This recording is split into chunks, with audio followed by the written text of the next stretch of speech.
दिनांक 25 रोजी संध्याकाळी 8च्या सुमारास बिसूर खोतवाडी वडा रेल्वे अपघातामध्ये एक व्यक्ती रेल्वे अपघातात मयत झाली असून घटनास्थळी स्पेशल रेस्क्यू फोर्स आपत्कालीन पथक रेल्वे पोलीस RPF सांगली ग्रामीण पोलीस ठाण्याचे कर्मचारी अंमलदार घटनास्थळी जाऊन घटनेची पाहणी करून मृतदेह पुढील तपासासाठी सांगली शासकीय रुग्णालय येथे पाठवण्यात आला।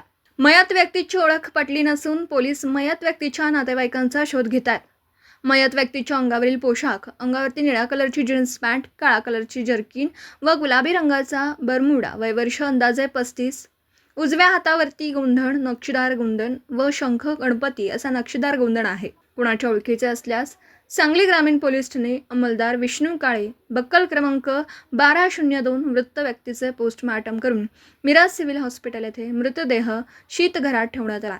घटनास्थळी स्पेशल रेस्क्यू फोर्स सांगली ग्रामीण पोलीस ठाणे RPF पोलीस घटनास्थळी होते।